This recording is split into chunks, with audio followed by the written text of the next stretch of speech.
నమస్తే తెలుగు వన్ న్యూస్కి స్వాగతం. కేకే సర్వే ఈ పేరు 2024 ఎన్నికల్లో మారుమోగిన పేరు. ఎందుకంటే వాళ్ళు చెప్పింది చెప్పినట్టుగా ఫలితాలు అచ్చుగుద్దినట్టు అలానే ఆంధ్రప్రదేశ్ ఎన్నికల ఫలితాలు వచ్చాయి. 1-2 సీట్లు మాత్రమే అటు ఇటు అయ్యాయి.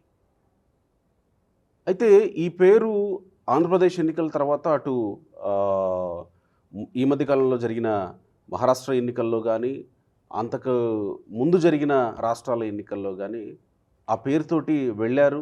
అక్కడ కొంత ఒక రాష్ట్రంలో సక్సెస్ అయ్యారు, ఇంకో రాష్ట్రంలో బోల్తా పడ్డారు. ఇలా జరుగుతూ వచ్చింది. బట్ నిన్న ఒక కొత్త యాప్ని తీసుకొస్తూ పారావీల్ అనే యాప్ని తీసుకొస్తూ అక్కడ కేకే ప్రస్తుతం ఉన్న ఆంధ్రప్రదేశ్లో పరిస్థితుల గురించి మాట్లాడుతూ కూటమి నేత ఎవరైతే బాగుంటుంది అని యాంకర్ అడిగిన ప్రశ్నకి సమాధానంగా ఒక కొత్త విషయాన్ని తెర మీదకి తీసుకొచ్చారు.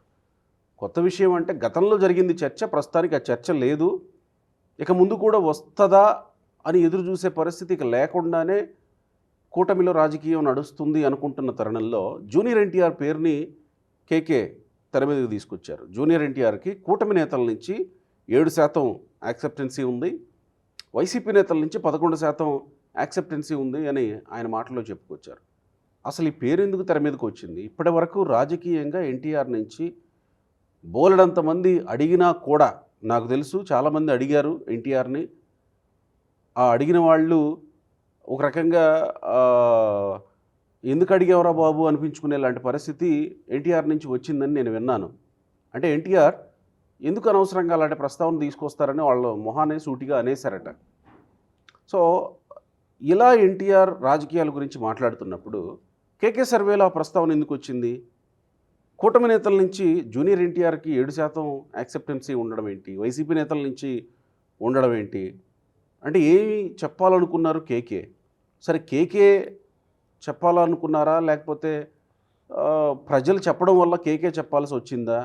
అసలు ప్రజల చర్చల్లో జూనియర్ ఎన్టీఆర్ రాజకీయంగా ఉన్నారా అనేది చర్చ. అంకమరావు గారు ప్రముఖ రాజకీయ సామాజిక విశ్లేషకులు ఉన్నారు. నమస్కారం అంకమరావు గారు. నమస్తే గోపి గారు. జూనియర్ ఎన్టీఆర్ గురించి చర్చ ఉందా ప్రజల్లో, అంటే రాజకీయంగా? అఫ్కోర్స్ సినిమా పరంగా ఆయన బిగ్ స్టార్, పాన్ ఇండియా మూవీస్లో ఆయన రాబట్టిన కలెక్షన్స్, ఆయన తీసిన సినిమాల గురించి అది వేరే లెక్క. బట్ రాజకీయాలకు వచ్చినప్పుడు ఈ చర్చ ఉందా? ఇప్పుడు ఆంధ్ర రాష్ట్రంలో జూనియర్ ఎన్టీఆర్ రాజకీయాల్లోకి వస్తాడా, మళ్ళీ తెలుగుదేశం పార్టీలో ఉంటాడా, లేకపోతే సొంత పార్టీ పెడతాడా, అసలు ఏంటి ఆలోచన అనే దాని మీద అసలు ఎవరు దాని గురించి రాజకీయంగా మాట్లాడుకునే నాకు తెలిసి 2024 ఎన్నికల ఫలితాల తర్వాత, అంతకుముందు డెఫినెట్గా ఉంది చర్చ. ఆ తర్వాత ఈ ప్రశ్న ఉత్పన్నం కాదు అనేలాంటి చర్చ ఉండింది. మిగిలిన వాళ్ళకి జూనియర్ ఎన్టీఆర్కి చాలా వ్యత్యాసం ఉంది. చాలా విషయాల్లో చాలా అవగాహన ఉన్నటువంటి వ్యక్తి.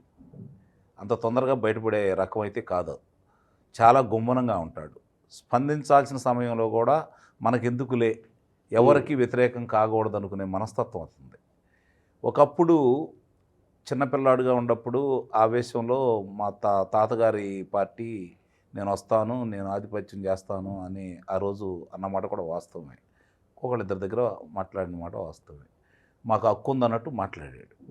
కానీ ఆ హక్కును అతను మర్చిపోయాడు. రాజకీయాలు నాకు సంబంధం లేదనే నిర్ణయానికి వచ్చేసాడు అతను. అలానే తెలుగుదేశం పార్టీ శ్రేణులు కూడా ఇక ఈంతోటి మనకు పని లేదనే నిర్ణయానికి వచ్చారు. మీరు అన్నట్టు 2024 ఫలితాలు చూసిన తర్వాత తెలుగుదేశం పార్టీలో రాజకీయ శూన్యత అనేది లేదు. వాళ్ళకు ఒక ముఖచిత్రం అనేది ఉంది. చంద్రబాబు నాయుడు గారు తర్వాత ఎవరు అనే దాని మీద లోకేష్ అనేది ఈరోజు డెఫినెట్గా వచ్చేసింది. అంతకుముందు లోకేష్ గురించి బాగా తెలిసి, లోకేష్ ప్రతిభ తెలిసింది చంద్రబాబు నాయుడు గారి కంటే కూడా జగన్మోహన్ రెడ్డికి, వైఎస్ఆర్సీపీ పార్టీకి. అందుకనే మొట్టమొదటి నుంచి కూడా అతన్నే టార్గెట్ పెట్టుకున్నారు. వాళ్ళు అతన్నే టార్గెట్ పెట్టుకుని వ్యక్తిత్వహనం చేశారు. అతని ఆహార్యాన్ని గురించి మాట్లాడారు, అతని అంగీకం గురించి మాట్లాడారు, అతని ప్రవర్తన గురించి మాట్లాడారు, అతని ఆహారం గురించి మాట్లాడారు. ఈ విధంగా అతని భాష మీద మాట్లాడారు. అతన్ని వ్యక్తిత్వహనం చేసుకుంటూ వచ్చారు. సహజంగా వీళ్ళు ఏమనుకున్నారంటే ఉన్నత చదువులు చదివారు, రేపు పొద్దున ఈ స్థాయిలో ఉన్న వ్యక్తి ఇది చూసి 150 స్థానాలు వచ్చినాయి కదా, ఇక మనకు ఎదురు లేదు, ఈ రాజకీయం మనకెందుకు, రాజకీయం దూరంగా ఉంటాడు, అప్పుడు మనకి చంద్రబాబు నాయుడు గారు ఎటు వయసు అయిపోతూ ఉంది, మనకి ఏ ఇబ్బందులు లేదని చెప్పని వాళ్ళు ఆడిన రాజకీయ క్రీడల్లో నిజంగా నేను చెప్తున్నాను గోపి గారు, లోకేష్ బాబు ఎవరికన్నా కృతజ్ఞతలు చెప్పుకోవాలంటే జగన్మోహన్ రెడ్డికి ముందు చెప్పుకోవాలి. అదేంటి? నిస్సందేహంగా ఆ, నిస్సందేహంగా అంటే నేను వేరే ఉద్దేశంతో చెప్పట్లేదు. ఉమ్, అతనిలోని పట్టుదలను పెంచిన వ్యక్తి, ఓకే. నాయకుడిగా తయారు చేసినటువంటి వ్యక్తి ఎవరైనా ఉన్నారంటే వైఎస్ఆర్సీపీ పార్టీ వాళ్ళే. అనివార్యంగా తయారు చేసేసారు. నిస్సందేహంగా అతనిలో ప్రతిభ లేదని నేను అంటలేదు. 2009 ఎన్నికల నాటికే నగదు బదిలీ పథకాన్ని తీసుకొచ్చేసాడు. ఉమ్, కార్యకర్తల బాగు కోసం వాళ్ళకి బీమా ఏర్పాటు చేసేసాడు. చనిపోతే 2 లక్షల రూపాయల కాడికి ఇచ్చే కార్యక్రమం తీసుకొచ్చాడు. పిల్లలను చదివించే కార్యక్రమాలను తీసుకొచ్చుకుంటున్నారు. అవన్నీ కూడా చేసుకుంటూ ముందుకు తీసుకొచ్చినటువంటి వ్యక్తి నిస్సందేహంగా లోకేష్ బాబు. మనిషి కూడా దాని గురించి ఆలోచించే వ్యక్తి. అట్లానే అతను ఉన్నత చదువు చదివి ఉద్యోగం చేసి వచ్చి, అతను కొత్త ఏం కాదు కదా రాజకీయం అధికారం అనేది. అతను పుట్టిన 20 రోజులకు ముందు వాళ్ళ తాత ముఖ్యమంత్రి, అతను తెలిసి స్కూల్కి వెళ్ళే టైంలో వాళ్ళ తండ్రి గారు ముఖ్యమంత్రి. చూస్తూనే ఉన్నాడు కదా, కొత్త అయితే కాదు కదా ఇదేమి. ఉమ్, ఇప్పుడు అతను వచ్చిన తర్వాత 2014 నుంచి 2019లో మధ్యలో మంత్రి అయ్యాడు. ఆ పార్టీకి ప్రధాన కార్యదర్శిగా చేస్తూ ఉన్నాడు.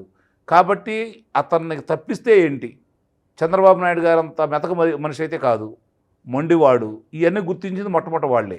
కాబట్టి ఆయన మీదే దృష్టి పెట్టారు. ఇప్పుడు దానివల్ల అతను రాటు తెల్లాడు. ఒక రకంగా తెలుగుదేశం పార్టీకి ఎలాంటి ఇబ్బందులు లేకుండా రాచబాట వేశారు. చంద్రబాబు నాయుడు తర్వాత ఎవరు అనే ఆలోచనలో రెండో ఆలోచన లేకుండా లోకేష్ బాబు అనే వ్యక్తిని ఈరోజు చూపిస్తుకుంటున్నారు. శ్రేణులు కూడా ఈరోజు ఆమోదించారు. మీరు అన్నట్టు యాక్చువల్గా మొన్న మహానాడులో కూడా అదే డిమాండ్ కదా, ఆయన్ని వర్కింగ్ ప్రెసిడెంట్ చేయాలి అని ఎమ్మెల్యేలే నేరుగా వేదికల మీద మాట్లాడారు. కింద ఎవరి దగ్గర ఏంటి ఎలాంటి బాధ్యతలు ఇస్తే అని అంటే డెఫినెట్గా నెక్స్ట్ రాబోతున్న లీడర్ మాకు ఆయనే అంటూ చెప్పుకుంటూ వచ్చారు. కానీ ఎందుకు లోకేష్కి ఆ పదవి ఇంకా అక్కడ అనౌన్స్ చేయలేదనేది కొంత చర్చ ఉంది. కానీ బట్ జనాల్లో తెలుగుదేశం పార్టీ నాయకుల్లో అయితే డెఫినెట్గా ఆ ఇది ఉంది. అసలు దాంట్లో అనుమానమే లేదు. ఆ రోజు ప్రకటిస్తారని అందరూ భావించారు. చంద్రబాబు నాయుడు గారి గురించి తెలియని వాళ్ళందరూ భావించారు. నేనైతే మొట్టమొదటి ఒక నిర్ణయానికి వచ్చిండా. అవునా? ఎందుకంటే ఆయనంత రాజకీయంగా చూసుకుంటా ఉంటే రాష్ట్రానికి సీఈఓగా గొప్పవాడే కానీ ఈ దీంట్లో ముందు వెనక ఆలోచిస్తూ ఉంటాడు కదా. సరే సరే, ఇప్పుడు ఈ పరిస్థితుల్లో వీళ్ళకి ఇట్లా మళ్ళీ తీసుకొచ్చేసి అటు లోకేష్ బాబా, ఇటు పవన్ కళ్యాణ్ గారా, లేకపోతే ఇటు జూనియర్ ఎన్టీఆరా ఏంటని చెప్పి చర్చ తీసుకురావాల్సిన ఆవశ్యకత అయితే ఇప్పుడు ప్రజెంట్గా లేదు. నేను దీనికి ఇంకొకటి యాడ్ చేస్తున్నా. లోకేష్ పాదయాత్ర యువగళం జరుగుతున్నప్పుడు పాదయాత్ర ఒంగోలుకి వస్తుండగా అక్కడ కొన్ని ఫ్లెక్సీలు వెలిసాయి. అసలోడు వచ్చేంత వరకు కొసరోడికి పండగే అనే ఫ్లెక్సీలు వెలిసాయి. అది 2024 ముందు పాదయాత్రలో పరిస్థితి చెప్తున్నాను. అసలోడు వచ్చేంత వరకు కొసరోడికి పండగే అని. 24 తర్వాత ఇక చర్చ లేదు. అదే కదా నేను చెప్పేది. నేను ఇప్పుడు అందుకే ఇందాక నేను ఏం చెప్పానంటే, లోకేష్ బాబు మీద ఇట్లాంటి విషయాలన్నీ చెప్పేసి నాయుడు గారు అబ్బాయిగా ఉన్నటువంటి లోకేష్ బాబు నాయకుని చేశారు. పాదయాత్రలో రాటు తేలాడు. ఇంకోటి ఏంటంటే పాదయాత్ర సందర్భంగా మీరు బాగా గమనించారు, మీరు కూడా ఆయనతో కూడా మాట్లాడిచ్చారు కదా. ఇక్కడ గమనించుకోవాల్సిన అంశం ఏంటంటే అన్ని వర్గాలతోటి మమేకమయ్యాడు.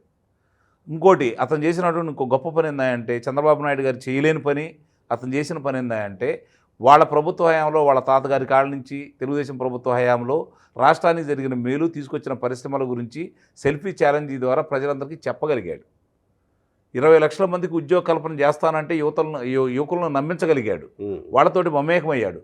ఇంకోటి వివిధ సంఘాలతోటి మాట్లాడే తప్ప చంద్రబాబు నాయుడు గారు ఎప్పుడైనా సరే ఒక సమావేశం ఏర్పాటు చేస్తే ఆయనతో పాటు మూడో కమ్మాడు ఎక్కడన్నా చూసారా మీరు ఇంతవరకు?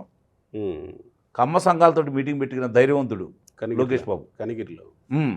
అంటే చాలా స్పష్టంగా చెప్పాడు తను నడిచే బాట ఎలా ఉండబోతుంది, తను ఏ విధంగా ముందుకెళ్ళాలి, క్లారిటీ ఇచ్చేసాడు, చాలా క్లారిటీ ఇచ్చేశాడు. కాబట్టి ఇప్పుడు తెలుగుదేశం పార్టీ వాళ్ళకి ఇంక వేరే అనుమానాలు లేవు. ఇంకో 30-40 సంవత్సరాలు కూటమి నేతల నుంచి 7% యాక్సెప్టెన్సీ, వైసీపీ నుంచి 11% యాక్సెప్టెన్సీ ఎక్కడి నుంచి వచ్చింది కేకేకి? కూటమి వాళ్ళ నుంచి అంటే తెలుగుదేశం పార్టీలో ఉండవాళ్ళు నందమూరి తారక రామారావు గారు మనవడగా చిత్ర పరిశ్రమలో అతను రాణిస్తున్న వినడానికి అభిమానులు చాలామంది ఉంటారు కదా. అభిమానులు ఉంటారు. నేను ఆ విషయం అభిమానులే కదా దీంట్లో చాలా వరకు ఉంది కూడా. పార్టీలో అభిమానులే కదా పార్టీలో ఉంది కూడా. వాళ్ళ అభిప్రాయం చెప్తారు. ఇప్పటికీ నిన్న కూడా లోకేష్ బాబు వస్తూ ఉంటే మొన్న మరి అతనిది జూనియర్ ఎన్టీఆర్ జెండాలు ఇచ్చారు, తీసుకున్నాడు కదా ఈయన. అవును అవును. అంటే లేకుండా ఎలా ఉంటారు? అంటే అభిమానం ఉండడం వేరు. కూటమి నేతగా, కూటమి నాయకుడిగా అక్కడ అడిగిన ప్రశ్న కూటమి నాయకుడిగా ఆ అభిమానులనే అడిగారు వీళ్ళు. ఓకే. మీరు ఇక్కడ ఇది గమనించుకోండి. ఓకే. ఆ అభిమానులనే అడిగారు. హుహు. అందుకే అంటే మన చర్చ ఒకవేళ ఎన్టీఆర్ నేను రాజకీయంగా వస్తాను అని ప్రకటించినప్పుడు ఈ సర్వే ఫలితాలు ఇలా వచ్చుంటే డెఫినెట్‌గా మన చర్చ వేరేలా వేరే ఉంటుంది. రకంగా ఉండేది. ఆయన రాజకీయాలకు నాకు సంబంధం లేదని పక్కకెళ్ళిన తర్వాత 2024 తర్వాత ఆయన ప్రస్తావన లేని టైంలో ఇప్పుడు యాక్సెప్టెన్సీని తీసుకొచ్చారు కదా! సో వాళ్ళంతా అభిమానులే అని అంటారా? అభిమానులే, అనుమానమే ఉంది దాంట్లో. ఓకే. మరి వైసీపీలో నుంచి 11% రావడం ఏంటి? వైసీపీ ఇంకేముంది, మా పార్టీలోకి వస్తున్నారని చెప్పి అభిమానులు పెరిగారు అతనికి. వైసీపీలోకి. ఆ ప్రచారం బాగా జరిగింది కదా. జూనియర్ ఎన్టీఆర్ వైసీపీలోకి వెళ్ళే అవకాశం ఉంటుందా? అసలు అందుకే చెప్పాను, చాలా తెలివిగలవాడు, ఎట్టి పరిస్థితుల్లో ఆ పని చేయడు. హ్మ్. అతని గోలు ఇంకో పార్టీలోకి వెళ్ళే ఆలోచన లేదు అతనికి. హ్మ్. తెలుగుదేశం పార్టీలో నా అవసరం ఉంటుంది, హ్మ్. నా కోసం ఎదురు చూస్తారని భావించాడు. హ్మ్. ఇప్పుడు ఆ అవసరం లేకుండా పోయింది తెలుగుదేశం పార్టీకి. హ్మ్. అందుకనే వాళ్ళు రాజకీయాల జోలికి రాకుండా దూరంగా ఉంటున్నారు. హ్మ్. ఇప్పుడు ఏమాత్రం ఆసక్తి ఉండా సొంత అక్కయ్య పోటీ చేసినప్పుడే వెళ్ళి ప్రచారం చేయని వ్యక్తి, సొంత మేనత్తని గురించి ఏ విధంగా మాట్లాడినప్పుడు ఒక సామాన్య మానవుడిగా కూడా అతను స్పందించాల, చాలా తెలివిగా స్పందించాడు. హుహు. వాళ్ళ మామగారి విషయంలో కూడా కావచ్చు. హ్మ్. మరి అంత తెలివిగా ఉండేవాడు తెలివితక్కు పనులు ఎందుకు చేస్తాడు? హ్మ్. ఎట్టి పరిస్థితుల్లో కూడా చేయడు. వాళ్ళు అనుకుంది ఏందంటే, వాళ్ళ మనస్తత్వం కూడా నేను చెబుతున్నాను, వాళ్ళు అనుకుంది ఏందంటే 151 స్థానాలు వచ్చినాయి వైఎస్ఆర్సీపీ పార్టీకి, ఎట్టి పరిస్థితుల్లో కూడా తెలుగుదేశం పార్టీ రాదు, చంద్రబాబు నాయుడు గారు వయసు అయిపోతుంది, లోకేష్ వల్లే పార్టీ ఓడిపోయింది, అప్పుడు నేనే కదా అనుకున్నారు. ఇప్పుడు అవసరం లేకుండా పోయింది కదా. ఎవరు జూనియర్ ఎన్టీఆర్ అనుకున్నాడా? వాళ్ళు వాళ్ళ మనుషులందరూ కూడా అదే మాట అనుకున్నారు. కొండబద్దలు కొట్టేశారు మీరు. అంతే, హ్మ్. దాంట్లో అనుమానం ఏముంది? హ్మ్. అంటే అతనికి ఆలోచన ఉందన్నట్టే ఉంది. కదా? రాజకీయంగా ఆలోచన లేదని మాత్రం నేను చెప్పను. రాజకీయంగా ఉంది, హ్మ్. కానీ దారులు మూసుకుపోయినాయి ఇప్పుడు. హ్మ్. ఇంకేం చేయలేక మెరకుండా కూర్చున్నారు 2024 ఫలితం తర్వాత. మరి ఆలోచన ఉన్నవాళ్ళు ఎప్పటికైనా రావడానికి ప్రయత్నాలు చేస్తూనే ఉంటారుగా? ఇప్పుడు వచ్చి నేను ప్రచారం చేసి పార్టీ గెలిస్తే చంద్రబాబు నాయుడు గారే సీఎం అవుతాడు, లోకేష్ బాబు గారే అక్కడ ఉంటాడు. నా ప్రాధాన్యత ఏంటి? నా ప్రాధాన్యత, నాకు అవకాశం ఇచ్చేది ఎప్పుడు? కాబట్టి నా అవసరం కావాలంటే తెలుగుదేశం పార్టీ పతనం అయిపోవాలి అని కోరుకున్నారా అంటారా? నిస్సందేహంగా.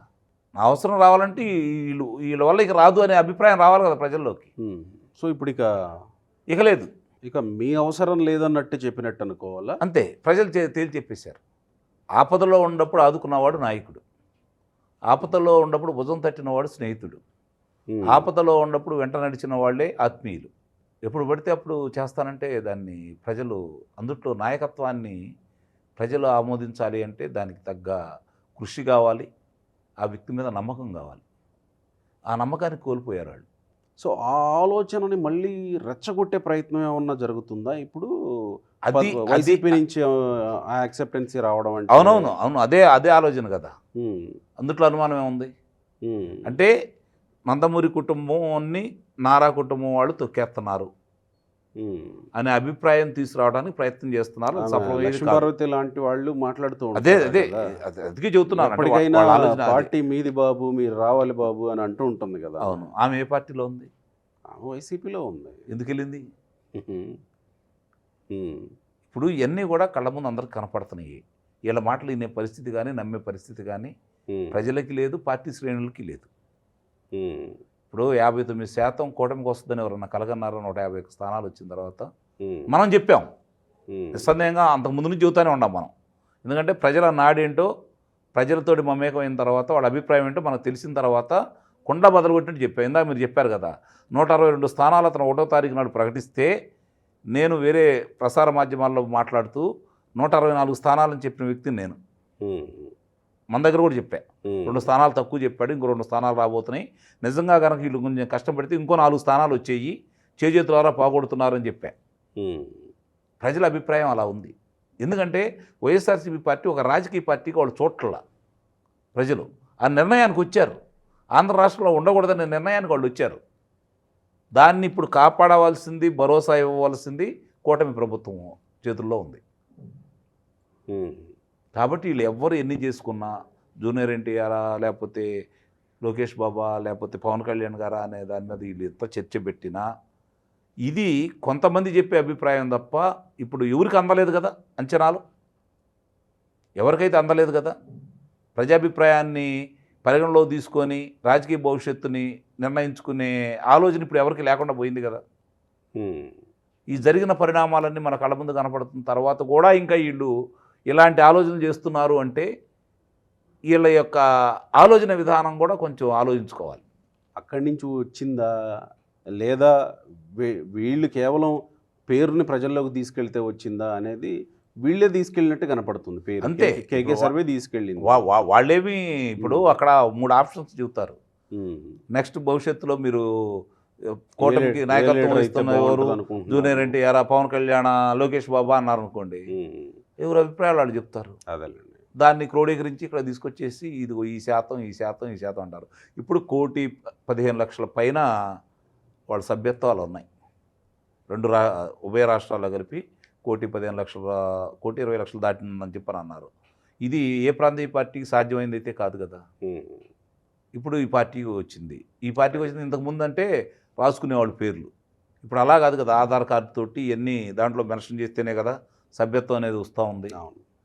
మరి ఎందుకు ఇంతమంది వచ్చారు అంటే వైఎస్ఆర్సీపీ పార్టీ చేసిన దాన్ని విధ్వంసాన్ని వాళ్ళకి ఇంకా కళ్ళ ముందు కదలాడుతూ ఉంది.